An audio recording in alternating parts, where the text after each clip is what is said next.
a friend of presidents, industrialists, and statesmen, a sailor who began his career on coal-fired ships, and yet was there to witness the surrender of Japan after the use of the first atomic bomb, a pilot who was the first man to fly over the North and South Poles, and an admiral who charted an area fully half the size of the United States itself. Admiral Richard E. Byrd was one of the world's last great explorers who deserves to be remembered. Richard Evelyn Byrd, Jr. was born in Winchester, Virginia, on the 25th of October, 1888, the son of a lawyer, Richard Evelyn Byrd, Sr., and his wife, Eleanor Flood Byrd. Richard came from a distinguished background. On his mother's side, both his grandfather and great-grandfather had been members of the Virginia and West Virginia legislatures, and his great-grandfather, Charles J. Faulkner, had been made the United States Minister to France just before the outbreak of the Civil War. Eleanor's brother, Henry Flood, served 2 decades in the United States Congress and was a member of the House Foreign Affairs Committee. Richard's father's family was no less distinguished, could trace their ancestors in Virginia back to the arrival of William Byrd I in the late 17th century. Richard, or Dick, as the family called him, was the middle of 3 brothers. Harry, the eldest, who would take up the family's political legacy and become the governor of Virginia in 1926, and then represent the state in the United States Senate for more than 30 years. And the youngest brother, Tom, who would look after the family's business interests, which they inherited from their father, Richard Byrd Sr. Their father was himself a state politician, United States attorney, and owner of successful agricultural and publishing enterprises, being a notable apple producer, as well as operating the family-owned Winchester Star newspaper, still in publication today. Tom, Dick, and Harry, as the brothers were known, spent a lively childhood exploring the expansive wilds of the Shenandoah Valley. They had a particularly spirited reputation for getting into all sorts of scrapes. It was this formative environment, coupled with the imagination developed from his precocious reading, that spurred Richard Byrd into the life of action that he was to lead through the first 5 tumultuous decades of the 20th century. Byrd's travels and exploration began early, when at the age of barely 14 he set off alone on a cruise to the Far East. His destination was the Philippines, traveling at the invitation of his godfather, Judge Adam Carson, who had been a notable politician in Virginia prior to taking up foreign service. The United States was at that time engaged in the Philippine-American War, following the Spanish-American War and the transfer of the Filipino territories to the U.S. Byrd claimed that Judge Carson allowed him to take part in the pursuit of some escaped bandits during his stay there, and on his return trip, the future polar explorer passed through Japan, India, Arabia, and Europe, before finally arriving back in Boston in early 1903. The impact that such a trip had on an already adventurous boy, particularly in the age when the vast majority of people rarely, if ever, traveled far from their local communities, was life-changing. He attended the Virginia Military Institute, the University of Virginia, and finally the United States Naval Academy. Always in search of danger, Byrd's need to break out of the monotony of even intensive venues like these manifested itself in some strange incidents. At one point in Charlottesville, Richard climbed over a trestle bridge over which a trolley car regularly passed and hung there above the street while the tram thundered above his head. When his roommate asked why he would do such a thing, he replied that he simply wanted to know what it felt like. Byrd's courage was not limited to feats of bravado, however. In his early naval career, while serving aboard the dreadnought USS Washington in 1914, Richard saved comrades from drowning on 2 separate occasions, the second time jumping into shark-infested waters outside Puerto Plata in the Dominican Republic. His actions earned him the Congressional Life-Saving Medal, as well as a letter of congratulations from the Secretary of the Navy.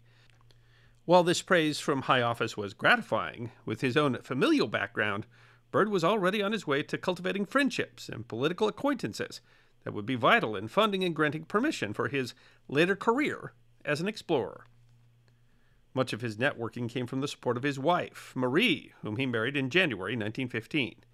Marie's father was a successful industrialist based in the Northeast, and Richard and she had met on one of the family's annual summer visits to Winchester, Virginia, while still children. With Marie and her family's support, Richard set up home in the Beacon Hill area of Boston, and the couple would eventually have 4 children. Marie was an indomitable supporter of her husband's career, and he in turn named a portion of the Antarctic after her, the 600,000 square mile area still known as Marie Byrd Land. Richard didn't rely only on his family to make valuable connections. Following his time on board the Washington, Byrd was transferred first to the USS Dolphin, and after that to the USS Mayflower, the former being the Secretary of the Navy's yacht, and the latter being the presidential yacht. Byrd thus made himself familiar to the highest political classes in the country. By the 1920s, the Byrd's social circle included Edsel Ford, son of Henry Ford, not to mention the Rockefeller family, the department store magnates the Wanamakers, Thomas Watson, who was head of a then up-and-coming enterprise known as International Business Machines, and better known today as IBM. And finally, two of Richard and Marie's best friends were another young couple, Franklin and Eleanor Roosevelt. A leg injury suffered aboard the Mayflower almost scuppered his forward momentum, but the seemingly inevitable entry of the United States into the First World War and the consequent demand for trained military personnel put Byrd somewhat back on track. After distinguishing himself as a military trainer and organizer, but regarding himself as little more than a high-class clerk, during the early months in the wake of the U.S. declaration of the war on Germany in April 1917, Byrd volunteered to join what was then known as the Aviation Section Signal Corps of the U.S. Army, and was sent to Pensacola, Florida, to train as a pilot. Powered flight, first invented barely 15 years before, was the new frontier in the early decades of the 20th century, and the mass intercontinental conflict of the First World War had dispelled any lingering doubts that aeronautics may perhaps just be a fad. With the conclusion of the Paris peace treaties in the first years of the 1920s, and the decade-long economic boom that followed, governments, private entrepreneurs, and the public masses were riveted to see how far the new technology could be developed, as well as becoming captivated with the men and women who were willing to risk everything to push those boundaries. The intrepid Richard Byrd was perhaps better placed than anyone to take advantage of this extraordinary time and place. Not only did Byrd use his newly developed flying skills to immediately volunteer for the Navy's attempt at crossing the Atlantic by airplane in 1919, he also developed instruments and equipment that would become indispensable to the pilot and navigator on those adventures. The aerial sextant, a device that used a bubble floating in liquid to measure the horizon despite adverse conditions, was one of Byrd's major inventions. Byrd only assisted on the 1919 naval operation to test whether a plane could fly the Atlantic, and this mission was at best a limited success. Only one of the three planes that made the attempt to cross from Newfoundland to the Azores and then on to Europe finished the journey, and this required a travel period of 23 days and 6 stops, while a fleet of more than 60 ships were on hand to assist should there be an accident. In spite of this slow start, flight technology would see vastly accelerated advances in the coming years. 2 weeks after his American attempt, the British pilots Alcock and Brown flew non-stop from Newfoundland to Galway, Ireland, and the American government moved away from investigating the aerial endurance of airplanes and instead focused for a time on airships. After much hard-fought lobbying, Byrd was transferred to work on one of those craft, ZR-2, which was designated to fly non-stop from Britain to the United States. On arrival in England, however, Byrd was diverted from reporting for duty with a summons to the U.S. Embassy, and so avoided catastrophe when the ZR-2 came apart over Howden near the town of Hull, resulting in the deaths of 35 crewmen. Byrd assisted with the salvage and rescue operation in the aftermath, and it had a profound effect on him in his subsequent approach to expeditions under his leadership. His biographer, Lyle A. Rose, notes that Byrd never lost a team member on any of his own operations, even those in the most inhospitable and dangerous areas on Earth. After a spell helping to establish the embryonic Naval Reserve back home in Boston, Byrd volunteered for a new endeavor, an expedition to North Greenland, organized by the National Geographic Society and led by Donald Macmillan. Richard Byrd would command the U.S. Navy planes that were escorting the undertaking. While Macmillan's initiative was to explore and survey the islands of the area, Byrd and his co-pilot, Floyd Bennett, used the opportunity to test their aircraft, and they hit upon a novel objective. The next year, using finance raised with the help of Edsel Ford and Byrd's other prominent friends and backers, Byrd and Bennett took off from Norwegian explorer Roald Amundsen's camp at Spitsbergen and returned after flying their plane from nearly 16 hours, claiming that they had flown over the North Pole. The news made headlines, and Byrd became an instant national hero. American Robert Peary had become the first person likely to have reached the pole by foot in 1909, and Amundsen himself was the first person confirmed to set foot on the pole only 2 years earlier than Byrd and Bennett's flight. Byrd's adventure seemed to bring the two exciting worlds of polar exploration and powered flight together in the public mind for the first time in an explosion of daring and possibilities. After flying a plane over the near impossible to reach top of the world, Byrd and Bennett returned to the United States and were awarded the Medal of Honor.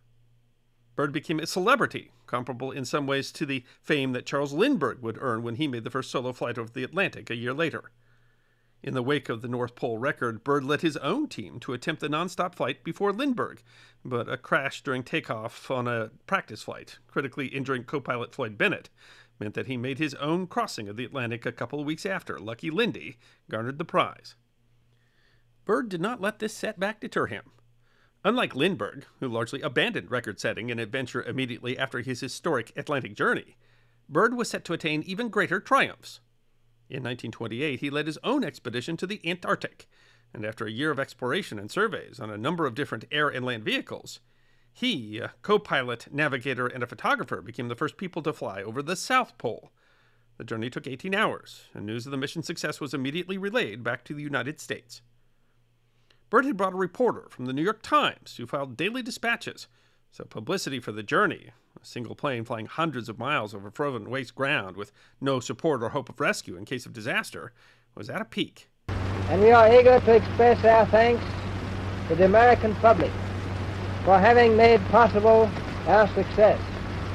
Byrd's worldwide fame and heroic standing was such that every member of his expedition was awarded a special congressional medal, and Byrd was elevated to the rank of Rear Admiral, at the age of 41 becoming the youngest in the history of the service. Byrd wrote and toured extensively to capitalize on his reputation, and he was the author of 4 best-selling memoirs: Skyward, which was published in the wake of his North Pole flight, and Little America, Aerial Exploration in the Antarctic, Flight to the South Pole, which told the story of his first journey to the South Pole. His third, simply titled Alone, told the story of Byrd's next, less than successful expedition to the wilds of the South Pole. Byrd decided on his 1933 journey that he would spend the winter months completely isolated in a forward meteorological station, effectively a tiny shack that would be buried under the constant snowfall. In his book, Byrd explains that his reasons for committing to such an arduous and potentially damaging activity were that he considered the scientific data that could be gleaned from the weather station to be necessary for future exploration, and also that he simply wished to have some time to himself, reading books and listening to his music records. That curious and hazardous aspect of his nature that once pushed him as a teenager to climb bridges and hang under streetcars was still present, even in middle age. This latest highly publicized adventure in solitude ended in disaster, however, when Byrd suffered extreme carbon monoxide poisoning from an ill-fitted vent in his winter quarters.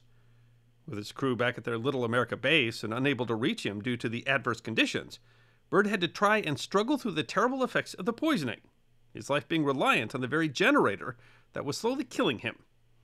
When a rescue team eventually completed the very dangerous journey to his advanced base after 2 failed attempts, they found Byrd near death.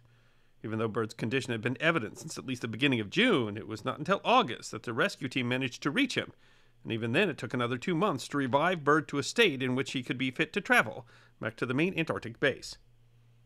Though he played down the effects in both interviews and books, it is certain that the experience had a life-altering effect on Byrd, both physically and mentally. Nevertheless, his spirit was not extinguished, and he led yet another expedition to the Antarctic in 1939, and stayed there until the beginning of 1940.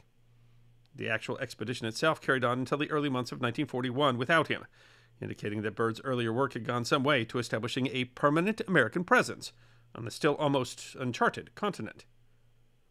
Byrd worked in slightly more grounded areas for the duration of the Second World War, doing valuable surveying and inspections of Pacific islands and terrain, recommending sites for U.S. bases and evaluating the performance of those already in existence.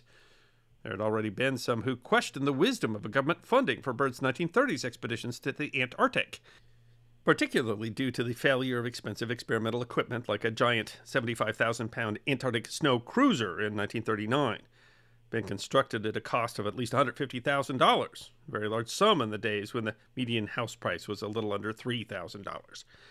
Changes in the world order and a new era of global strategic necessity worked to Byrd's advantage, however, once the war was brought to a close with victory over Japan. The end of the Second World War in 1945 had left the world utterly transformed from the previous decade, or indeed any before it. The United States and the Soviet Union far eclipsed the other great powers, and the world looked set for a contest between what were now called superpowers. Resources like coal and oil were vital to the operation of the new mechanized world, and their acquisition and control had an importance that went beyond strategic gamemanship. It seemed within a very short time they would determine even national existence. The advancements made in both jet and rocketry technology during the war years also meant that the United States could now theoretically be attacked and damaged by a viable foreign enemy for the first time in at least a century. As a suitable policy for handling these new existential problems was still forming, Richard Byrd made his own bid on how to approach what would soon be termed the Cold War. Writing and lobbying, he boldly told policymakers that the strategic importance and potential resources of the Antarctic continent were only going to increase in the coming decades, and the United States needed to claim its rightful sectors of the continent while it still had the forces under arms to complete the task. The expedition was approved, and Byrd returned to Antarctica in December 1946. He was at the head of what can only be termed an armada, for unlike his earlier expeditions, which involved perhaps 2 or 3 ships, this venture was led by the USS Mount Olympus, along with an aircraft carrier, USS Philippine Sea, a near 900-foot monster on which a squadron of almost 30 aircraft were in operation, including helicopters. As with Byrd's previous expeditions, film crews and journalists accompanied the mission personnel, who now numbered in the thousands, a far cry from the small hand-picked teams of yesteryear. Metro-Goldwyn-Mayer signed a deal to distribute the resulting feature film. For 3 months, Operation High Jump, as it was unofficially known, mapped and surveyed the Antarctic landmass, charting mountain ranges, training personnel in the adverse weather conditions, and experimenting with new equipment. Admiral Byrd still occasionally flew, but by this time his contribution was largely supervisory. He was to make one more journey to the South Pole, Operation Deep Freeze in 1955, during which he fittingly oversaw the establishment of the first permanent bases on the frozen southern continent, a landscape he had contributed so much to opening up for the rest of the world. A little over a year after the conclusion of Operation Deep Freeze, Admiral Richard Byrd died peacefully in his sleep at home in Boston of a heart condition. With his honors and decorations, dating back more than 4 decades to the incidents in which he saved the life of his shipmates while a young Navy seaman, Admiral Byrd remains one of the most highly decorated officers in the United States history. Questions have arisen over the full extent of his legacy. In fact, they started to arise 30 years before his death, when he first claimed to have flown over the North Pole. The controversy over whether he actually reached the pole on that night remains today, and many historians are convinced that he probably did not, but it remains indisputable that he built a superlative career that directly uplifted many of the people around him and inspired millions along the way. In the age of heroic exploration, invariably committed at great risk to personal injury or death, he distinguished himself above almost anybody else, with a consistency over a period that few could maintain.